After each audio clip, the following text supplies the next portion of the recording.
हाँ साहब, तो आपकी दूसरी कॉलिगेटिव प्रॉपर्टी यानी नाम क्या है? Elevation in boiling point. क्या इसको एक और नाम से नवाजा गया है, क्या नाम है? एब्यूलियोस्कोपी। क्या नाम है? एब्यूलियोस्कोपी। तो पहले तो आपके कुछ मिथ्स हैं बॉइलिंग पॉइंट को लेकर के, वो क्लियर करते हैं, जैसे क्लास में भी आपके सामने आएगा। लकी आप बताओ बॉइलिंग पॉइंट क्या होता है?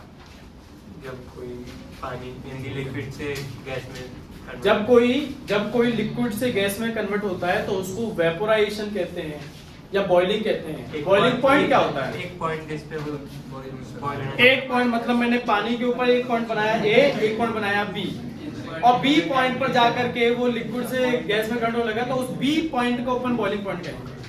शाहरुख खान आप बताओ। हाँ बोलो। एक ऐसा लिक्विड जिस टेम्परेचर पे वो जाके बॉईल होना स्टार्ट हो जाए। हाँ, बॉईल होना स्टार्ट। बॉईल का मतलब लिक्विड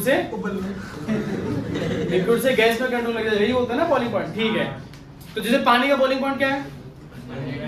100 डिग्री सेल्सियस है। तो मान लो अभी फर्श पर पानी फैल जाए, हमसे मैं पानी पी रहा हूँ और वो फैल जाए। अब इसका अर्थ ये है कि अगर इस पानी को मैं यहाँ से बिना साफ करे मिटाना चाहता हूँ, गैस में कन्वर्ट करना चाहता हूँ, तो रात में चुपचाप आके कमरे में आग लगा दूं। 100 डिग्री सेल्सियस इतना चाहिए ना, तो 100 डिग्री सेल्सियस तक गर्म करने के लिए मैं कमरे में आग लगाया था। मैं अगले दिन आके देखता हूं, हाँ साहब पानी नहीं है, बहुत अच्छा किया। कमरा नहीं है उससे मतलब नहीं, कमरा रहेगा नहीं। हम तो ये कह रहे हैं पानी नहीं रहना चाहिए। यही है बॉइलिंग, यही है बॉइलिंग, यही तुम्हारा संस्कार है। क्या है बॉइलिंग? बॉइलिंग और वेपोराइजेशन दोनों में लिक्विड कन्वर्ट होता है, किसमें? गैस। दोनों में होता है, पर वेपोराइजेशन में बिलो द बॉइलिंग पॉइंट होता है सारा काम। 100 डिग्री सेल्सियस पहुंचने से पहले ही अगर पानी गैस में कन्वर्ट होना चालू हो जाए तो वो क्या है? वेपोराइजेशन या इवोपरेशन। और 100 डिग्री सेल्सियस या उसके बाद में हो तो उसको क्या कहते हैं? बॉइलिंग। अब सुनिएगा बॉइलिंग पॉइंट क्या है। अगर आपको वेपर प्रेशर क्लियर नहीं है तो एक बार फिर वेपर प्रेशर की तरफ चलते हैं। साहब आपने क्लोज सिस्टम लिया, उसमें आपने क्या भर दिया? एक लिक्विड। इस लिक्विड ने आसपास से एनर्जी एब्सॉर्ब करी और ये किसमें कन्वर्ट होना शुरू कर देता है? वेपर में, गैस में। तो पहले तो वेपर्स थे नहीं, फिर धीमे धीमे क्या बनने लगे?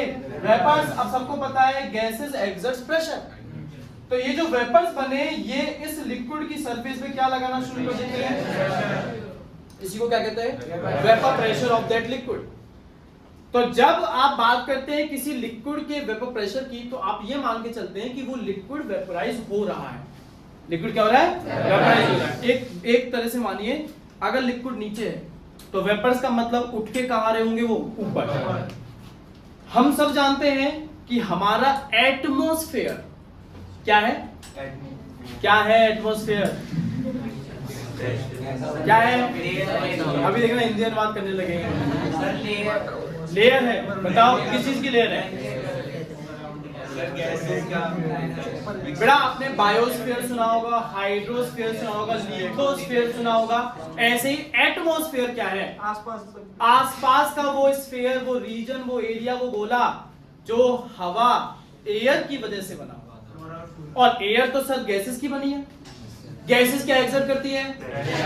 तो इसका अर्थ ये है कि हमारे आसपास जो गोला बना हुआ है एयर का, उस गोले में जितनी भी चीजें हैं उनके ऊपर वो क्या लगाते हैं? प्रेशर। इसका मतलब आपके चारों तरफ अगर एटमॉस्फेयर है तो जरूर आपके ऊपर भी क्या लग रहा होगा? प्रेशर लग रहा होगा। जब आप स्पेस में चले जाते हो, है ना, तो स्पेस में चले जाने पर आप ये देखेंगे कि बिना सूट के आपको जो है सांस वगैरह नहीं आएगी। सांस नहीं आने का मतलब आप सरवाइव ही नहीं कर पाओगे। क्यों? आसपास क्या नहीं है? एटमॉस्फेयर। एटमॉस्फेयर इन गैसेस को एक जगह बांध के रखता है, बाहर नहीं जाने देता है, जिसकी वजह से लाइफ यहाँ पर पॉसिबल है। तो आपके ऊपर भी क्या लगाता है? वो प्रेशर लगाता है। चलिए ये लॉजिक समझ में आ गया। क्यों? लिक्विड अगर जमीन पर फैल गया है, पानी ले लीजिए, पानी जमीन पर फैल गया है, तो पानी जब इवोपरेट होगा तो ऊपर उठेगा, पर ऊपर से उसे नीचे की तरफ कौन दबाएगा? मान लो एटमॉस्फेयर ज्यादा प्रेशर से दबा रहा है और पानी का वेपर प्रेशर कम है, तो क्या पानी उठ के ऊपर आ पाएगा? मतलब लिक्विड से गैस में करंट हो पाएगा? नहीं हो पाएगा। नहीं हो पाएगा ना। तो बताओ पानी का कम से कम वेपर प्रेशर कितना हो कि वो लिक्विड से गैस में कन्वर्ट हो जाए। कम से कम जितना प्रेशर किसका है एटमॉस्फेयर का, उतना प्रेशर किसका हो पानी का। तो सुनिएगा बॉइलिंग पॉइंट क्या है। It is the temperature at which the vapour pressure of any liquid becomes equal to atmospheric pressure. बात है समझ में। हम सभी की रगों में खून बह रहा है, खून लिक्विड है, लिक्विड है, खून में 70% पानी है ना। तो इसका अर्थ ये हो गया कि सर अगर ये खून वेपराइज हो सकता है, मतलब ये खून प्रेशर लगा सकता है, तो ब्लड का जो वेपर प्रेशर है जिसको ब्लड प्रेशर कहते हो, ये ब्लड प्रेशर की बात हो रही है। आपके बॉडी में बहुत सारे ओपनिंग है, नाक ले लीजिए, कान ले लीजिए, तो इनसे ब्लड बाहर आता है क्या? अगर ब्लड प्रेशर के साथ आपके शरीर में बह रहा है तो नहीं आता। क्यों नहीं आता? क्योंकि जब ये प्रेशर से बाहर आने लगता है तो हमारा एटमॉस्फेयर इसको दबा देता है। सोचिए आप ऐसे एनवायरनमेंट में चले गए जहां एटमॉस्फेयर है ही नहीं, क्या होगा? तो ये जो धमनियां हैं आपकी जिनमें आपका ब्लड फ्लो कर रहा है, ये सबके सब बस्ट होंगी, सबके सब फट जाएंगे। किसकी वजह से? एटमॉस्फेयर प्रेशर की वजह से नहीं, आपके ब्लड के प्रेशर की वजह से, आपके ब्लड के ही प्रेशर की वजह से फट जाएंगे। तो एटमॉस्फेयर जो है वो काम की चीज है।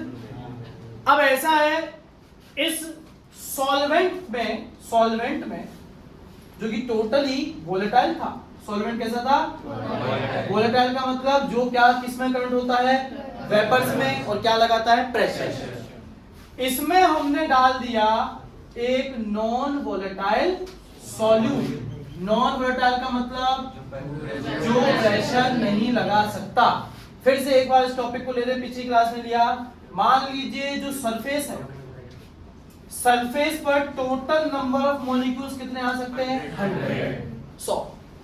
जब सिर्फ सॉल्वेंट था तो ये सरफेस पर जो 100 मॉलिक्यूल्स है वो बताओ किसके होंगे? सिर्फ सॉल्वेंट थे।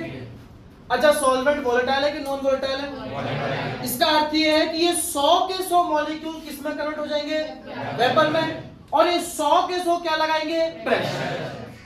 तो जब आपका प्योर लिक्विड है वाटर, तो यहां पर जो प्रेशर लग रहा है वो 100 के 100 लिक्विड मॉलिक्यूल्स की वजह से है। इतना समझ में आया? अब इसमें आपने क्या डाल दिया? Non volatile solvent. अभी भी सरफेस पर टोटल मॉलिक्यूल्स कितने हो सकते हैं? 100। अब मुझे बताओ, सॉल्यूशन बना दिया, ये 100 के 100 सॉल्वेंट के होंगे या सॉल्यूट के होंगे या सॉल्वेंट और सॉल्यूट को मिलाकर के होंगे? सॉल्वेंट और सॉल्यूट को मिलाकर के होंगे। मान लेते हैं इनमें से 80 मॉलिक्यूल्स किसके हैं? 20 मॉलिक्यूल्स किसके हैं? मुझे इतना बता दो, इन 100 में से, 100 का मतलब 80 प्लस 20, कितने मॉलिक्यूल्स वेपोरेट हो जाएंगे? पिछली बार जब आपने सॉल्यूशन नहीं बनाया था तो कितने हो रहे थे? 100। प्रेशर 100 के 100 लगा रहे थे, पर अब कितने हो रहे हैं? प्रेशर कितने लगाएंगे? मुझे इतना बताओ, प्रेशर अब बढ़ गया क्या घट गया? घट गया। जिसको पिछली हेडिंग में आपने पढ़ा था, relative lowering in vapour pressure. ठीक है, कोई दिक्कत? ठीक, आप समझिएगा। मान लीजिए ये मेरा जो लेफ्ट हैंड है, ये सॉल्वेंट का वेपर प्रेशर। किसका वेपर प्रेशर है? और ये मेरा राइट हैंड एटमॉस्फेयर का प्रेशर है। किसका है? एटमॉस्फेयर का। जब एटमॉस्फेरिक प्रेशर ज्यादा है सॉल्वेंट से, तो ये वेपर में कन्वर्ट नहीं हो सकता। तो आपने क्या किया? टेम्परेचर दिया। टेम्परेचर देने से ये प्रेशर बढ़ने लगा, बढ़ने लगा, बढ़ने लगा, बढ़ने लगा, बराबर हो गया। किसका प्रेशर बढ़ाया हमने? सॉल्वेंट का। सॉल्यूशन नहीं बनाया था। मान लो 50 डिग्री सेल्सियस टेम्परेचर देना पड़ा, तो इसी 50 डिग्री को कह देंगे साहब boiling point of that solvent. तो दिक्कत, अब तुमने, ये था कंडीशन, सॉल्वेंट का यह है और ये आपका एटमॉस्फेयर का है। अब इसमें तुमने डाल दिया एक नॉन वोलेटाइल सॉल्यूट। क्या डाल दिया? Non volatile solute. जिसकी वजह से अब वेपर प्रेशर बढ़ गया कि घट गया? घट गया। तो यहां जो था वो यहां आ गया। अब इसे अगर बॉईल करना है, ये सॉल्वेंट है कि सॉल्यूशन है? तो तुम्हें इसे यहां लाना पड़ेगा। एटमॉस्फेरिक प्रेशर के बराबर। मुझे इतना बताओ, अब तुम्हें से ज्यादा बॉईल करना पड़ेगा 50 डिग्री सेल्सियस से या कम? मान लो 75। किसको हमने गर्म किया? सॉल्वेंट को कि सॉल्यूशन को? सॉल्यूशन 75 डिग्री पर वेपोरेट हो रहा है, बॉईल हो रहा है। सॉल्वेंट 50 डिग्री पर हो रहा था। बताओ किसका बॉइलिंग पॉइंट ज्यादा हुआ? सॉल्यूशन का। किसका ज्यादा हुआ? सॉल्यूशन का। तो बताओ सॉल्वेंट जो इनिशियल था, सॉल्यूशन जो फाइनल है, सॉल्यूशन का वेपर प्रेशर ज्यादा हो गया, सॉरी बॉइलिंग पॉइंट ज्यादा हो गया किससे? सॉल्वेंट से। ये बॉइलिंग पॉइंट बढ़ा कि घटा? बढ़ने को क्या कहेंगे? Elevation. Elevation in boiling point. एक नंबर का पहला question, what do you mean by boiling point of a liquid? The temperature at which vapor pressure of a liquid becomes equal to the atmospheric pressure. पहला question तैयार। दूसरा question, why the boiling point of solution is greater than the boiling point of pure solvent? इसकी language है, on adding a non-volatile solute in a volatile solvent, the vapor pressure of the solution decreases. So to make it equal to the atmospheric pressure, more temperature is required. अब भैया ज्यादा temperature देना पड़ रहा है तो सीधी सी बात है बॉइलिंग पॉइंट ज्यादा होगा। बात आई समझ में? आगे क्वेश्चंस आएंगे, डीपीपी आएंगे, दो टेम्परेचर आएंगे। पिछली बार आप जब रिलेटिव लोअरिंग पढ़ रहे थे तो दो क्या रहे थे? प्रेशर ज्यादा वाला किसका है? P not A। कम किसका है? अब आएंगे बेटा दो टेम्परेचर बॉइलिंग पॉइंट, एक सॉल्वेंट का, प्योर सॉल्वेंट का, और एक ज्यादा वाला टेम्परेचर किसका होगा? कम वाला किसका होगा? आपको सवाल नहीं समझा कोई दिक्कत नहीं है, दो टेम्परेचर है, ज्यादा वाला किसका? अगर बॉइलिंग पॉइंट पे क्वेश्चन है तो ज्यादा किसका है? सॉल्यूशन। कम किसका है? बात आई सब लोगों को समझ में? कोई दिक्कत कैसी भी? चलिए, तो अगर मैं आपसे पूछूं कि बेटा एलिवेशन ऑफ बॉइलिंग पॉइंट का फॉर्मूला बताओ, कितना बॉइलिंग पॉइंट बढ़ गया, कैसे निकालें? जैसे मैं तुमको कहता हूं जब सॉल्वेंट था तो 50 डिग्री सेल्सियस था, सॉल्यूशन था तो 75 डिग्री सेल्सियस। बताओ कितना बढ़ा? 25। कैसे निकाला? किसको किस में से घटाया? सॉल्यूशन के बॉइलिंग पॉइंट में से घटाया सॉल्वेंट का बॉइलिंग पॉइंट। तो अगर पिछली बार P नॉट किसके लिए यूज में लिया था? प्योर सॉल्वेंट के लिए, और P या P टोटल किसके लिए था? सॉल्यूशन के लिए। तो इस दफा मैं बेटा स्मॉल में दो टर्म ले रहा हूं, एक TB और एक T नॉट। नॉट किसके लिए लगेगा? Pure solvent. तो बेटा ये T नॉट भी क्या है? प्योर सॉल्वेंट का बॉइलिंग पॉइंट है।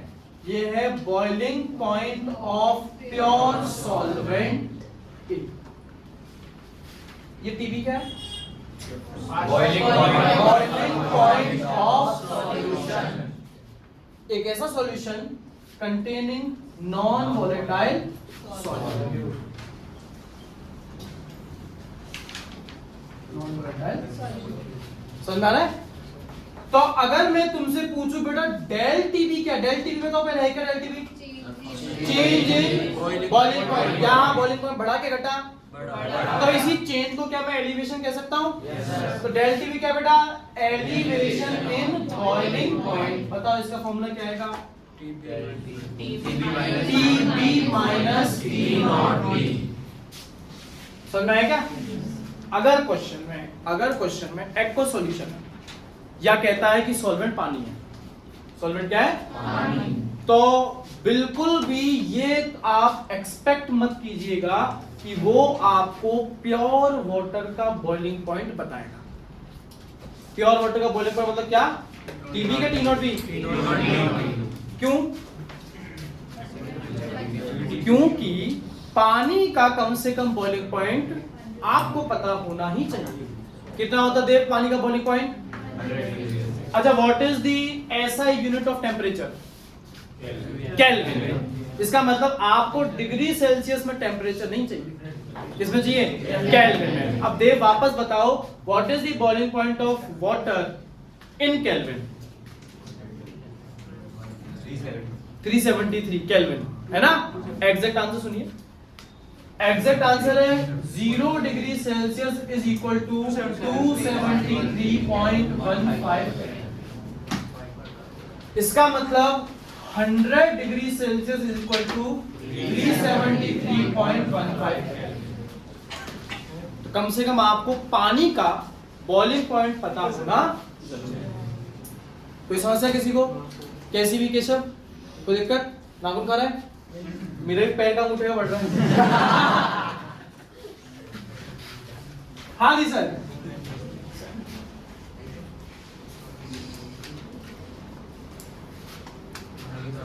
if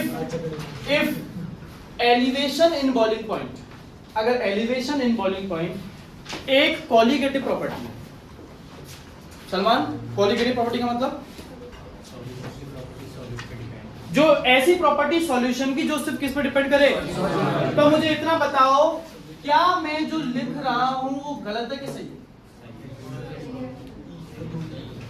del TB directly proportional to mole fraction of solute only, सही है।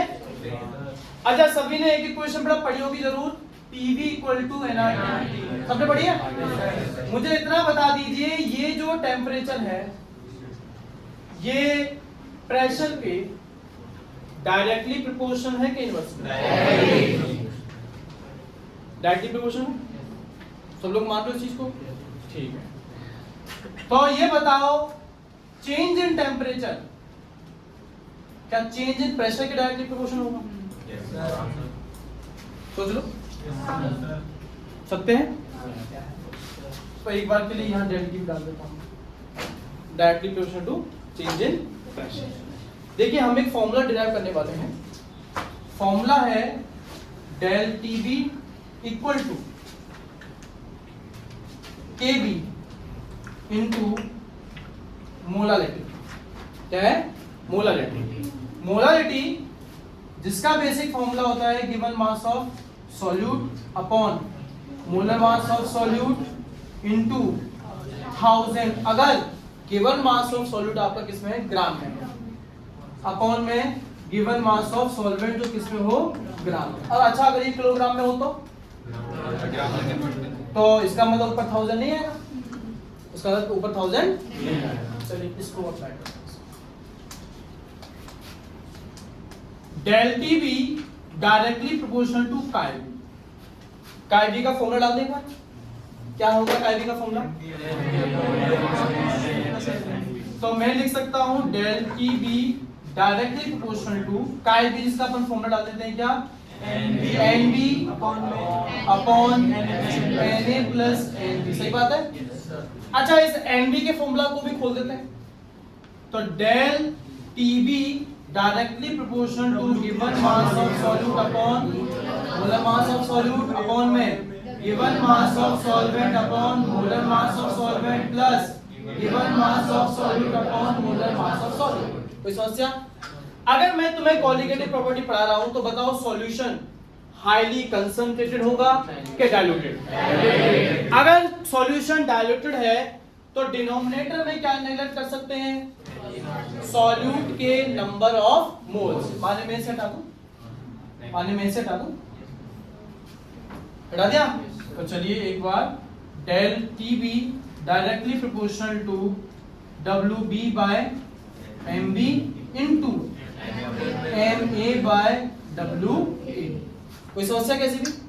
अच्छा, प्रोपोर्शनलिटी का साइन हटाकर के अगर मैं क्या लगाऊं? इक्वल, तो क्या लगाना पड़ेगा? राइट हैंड में एक कांस्टेंट। तो अपन यहां पे लिख सकते हैं क्या? डेल टीबी इक्वल टू के लिख दें। के क्या है? एक proportionality constant multiply by WB by MB into WA into MA। एक बार देख लो बेटा, ये मैंने ये तीन एक साथ क्यों लिखे?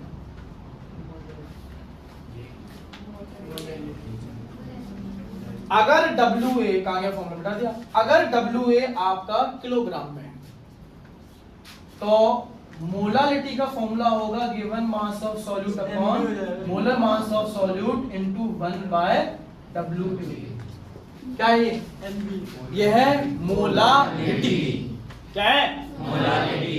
तो मैं यहां से डेल टीवी का फॉर्मूला लिख सकता हूं K into molality into molar mass of solvent. सत्य है? किसी भी सॉल्वेंट का मोलर मास कांस्टेंट होता है कि वेरिएबल होता है? जैसे पानी का मोलर मास कितना है? अच्छा, उसमें 10 ग्राम चीनी डाल दूं तो कितना होगा? 50 ग्राम नमक डाल दूं तो ये फिक्स है। तो किसी सॉल्वेंट के लिए Ma कांस्टेंट है और ये K क्या है? कांस्टेंट।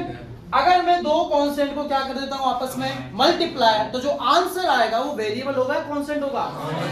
तो यहां से बेटा डेल टीबी इक्वल टू एक कांस्टेंट रख रहा हूं मैं Kb multiply by small m मोला। ये आपका डेल टीबी का दूसरा फॉर्मूला है। ये डेरिवेशन एनसीईआरटी में नहीं है, आपसे पूछा भी नहीं जाएगा, आपसे तो डायरेक्ट फॉर्मूला ही है। डेल टीबी के कितने फॉर्मूला बोर्ड पे नजर आ रहे हैं? बेसिकली दो फॉर्मूला। एक तो क्या है साहब? TB minus T naught B. TB क्या बेटा? Boiling point of solution. T naught B क्या है? Boiling point of pure solvent. ठीक है, यहां आते हैं। डेल टीबी इक्वल टू केबी। केबी का नाम सुनिए। केबी को या तो कहते हैं एब्यूलियोस्कोपिक कांस्टेंट। क्या कहते हैं? एब्यूलियोस्कोपिक कांस्टेंट। या कहते हैं मोलाल एलिवेशन कांस्टेंट। क्या कहते हैं? Molal elevation constant. यहां से Kb का फॉर्मूला डिराइव कर लेते हैं। Kb equal to del TB upon small m। Unit निकाल रहे हैं बेसिकली। डेल टीबी हमारे ऊपर टेम्परेचर है, टेम्परेचर की यूनिट क्या है? तो ऊपर तो केल्विन रख देते हैं बाबू। नीचे मोलालिटी की यूनिट क्या थी? मोल पर केजी। मोल पर केजी। हाँ बेटा, मोल ऊपर चला जाएगा, केजी ऊपर चला जाएगा। बताइए यूनिट क्या नहीं है? केल्विन केजी पर क्या यूनिट आनी है? केल्विन केजी पर। बात समझे? केबी क्या है ध्यान से देखिएगा। केबी को अगर डेल टीबी के बराबर लाना हो, वरदान, केबी को किसके बराबर लाना हो तो बता मोलरिटी कितनी होनी चाहिए? 1। तो सर केबी क्या है? कुछ नहीं है, केबी एलिवेशन इन बॉइलिंग पॉइंट है। केबी क्या है? Elevation in boiling point. एक ऐसे सॉल्यूशन का जिसकी मोलालिटी कितनी हो? 1। यूनिट तो बोलो मोलरिटी की। 1 मोल पर केजी। परिभाषा, तीसरा सवाल कि व्हाट इज दी डेफिनेशन या what do you mean by molal elevation constant या ebullioscopic constant. It is the elevation in boiling point taking place on adding 1 mole of non-volatile solute into 1 kilogram of volatile solvent। यही तो है molarity. 1 मोल solute का और solvent का कितना kilogram? 1। बात आई सब लोगों को समझ में? फिर कहता हूं डेल टीबी के दो फॉर्मूला हैं।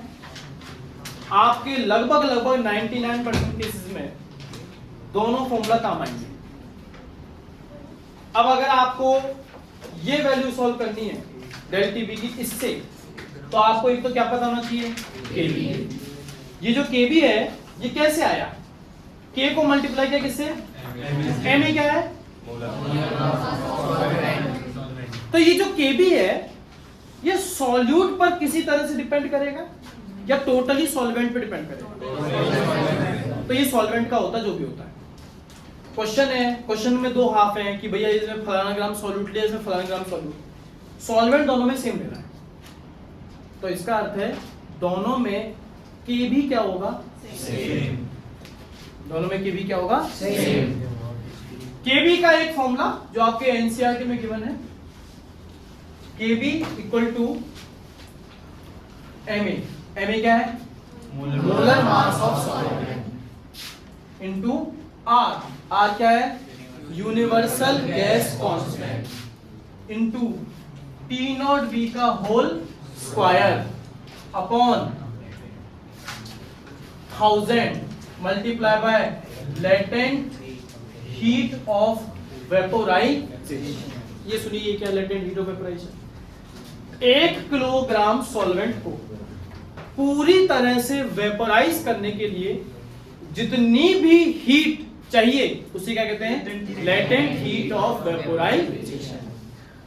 पानी के लिए ये वैल्यू लगभग 540 किलोजूल पर मोल होती है। कितनी होती है? 540 किलोजूल पर मोल। पानी का सभी को पता होगा बॉइलिंग पॉइंट कितना होता है।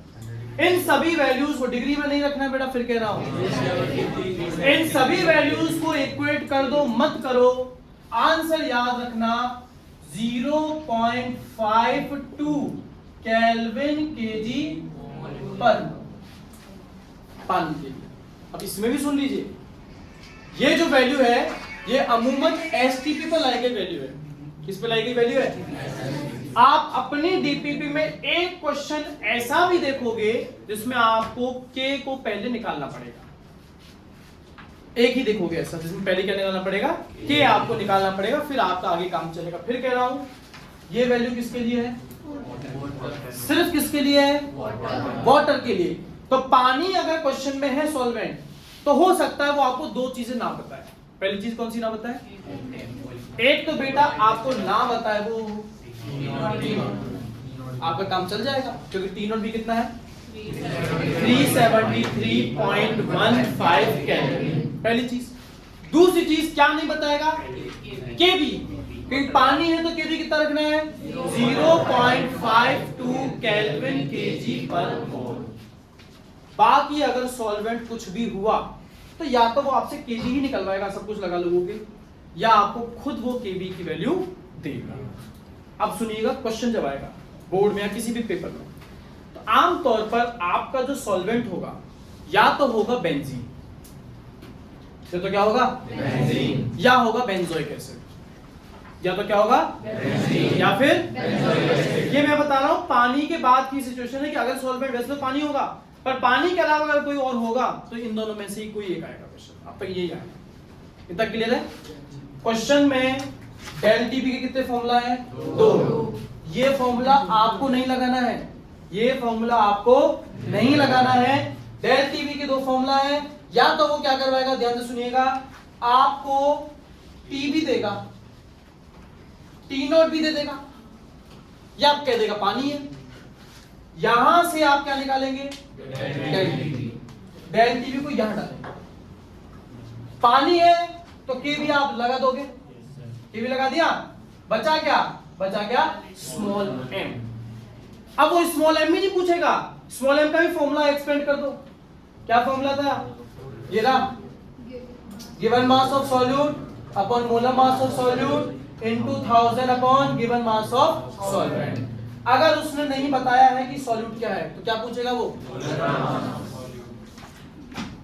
और उसने बता दिया कि सॉल्यूट क्या है तो क्या पूछेगा? ये तो नहीं पूछ सकता ना, पूछेगा तो वो भी निकाल देंगे, तो उसके लिए सब देगा, बाकी सब चीजें। या चलेगा इसका उल्टा। उल्टा मतलब पहले वो क्या करेगा, आपको W भी दे देगा, M भी बता देगा, WA बता देगा, K भी बता देगा। क्या निकालोगे उससे? डेल टी भी आ गया, फिर उस डेल टी को यहां डालोगे। यहां डालने पर आपको क्या देगा? पानी है। पानी तो क्या रख दोगे? T naught B. क्या पूछेगा? डीपीपी का एक क्वेश्चन हम लोग पढ़ करके डिस्कस करके छोड़ रहे हैं, बाकी क्वेश्चन जो है वो आप लोगों को ट्राई करके लेके आना है। क्वेश्चन सुन लीजिए ताकि आपको आइडिया लग जाए कि क्वेश्चन जो है वो किस तरह से करना है। हाँ जी साहब।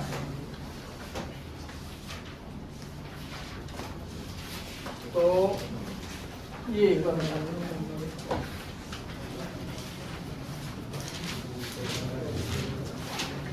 जो फॉर्मूला कहां पे लग रहा है वो फॉर्मूला एक बार लिख देते हैं। डेल टीबी का बाबू एक फॉर्मूला क्या आया? TB minus TB. दोनों में से बड़ा कौन होगा? टीबी। सॉल्यूशन का बॉइलिंग पॉइंट छोटा कौन होगा? सॉल्वेंट का बॉइलिंग पॉइंट। डेल टीबी का एक और फॉर्मूला क्या आया? KB into W upon MB into 1000 by WA, जो कि ग्राम में है। ये दो फॉर्मूला हमारे पास में। चलिए क्वेश्चन पढ़ लेते हैं।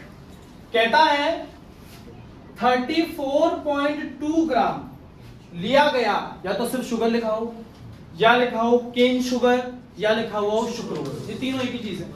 इसका फॉर्मूला क्या होता है? C12H22O11 बेटा इसका मोलर मास आता है 342 ग्राम पर मोल। देख रहे हो कैलकुलेशन आसान बनाने के लिए।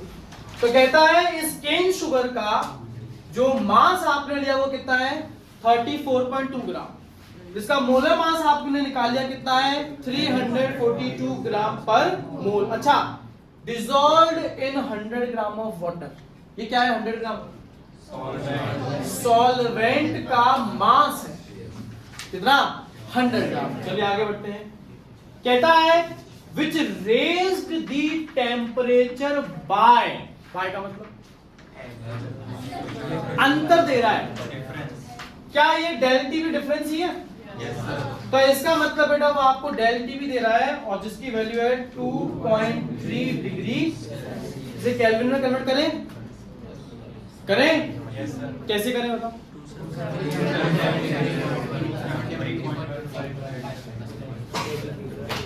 निहारिका ये निहारिका पानी का बॉइलिंग पॉइंट 373 केल्विन, ठीक है। सॉल्यूशन का बॉइलिंग पॉइंट 383 केल्विन, ठीक है। बताओ निहारिका अंतर कितना आ रहा है? 10 केल्विन है। अब मैं इस केल्विन को डिग्री सेल्सियस में कन्वर्ट कर रहा हूं। 373 का मतलब मैं लिख रहा हूं कितना? 100 डिग्री सेल्सियस। 383 का मतलब लिख रहा हूं 110 डिग्री सेल्सियस। सही लिखा है? मुझे बताओ डिग्री सेल्सियस में अंतर कितना आ रहा है?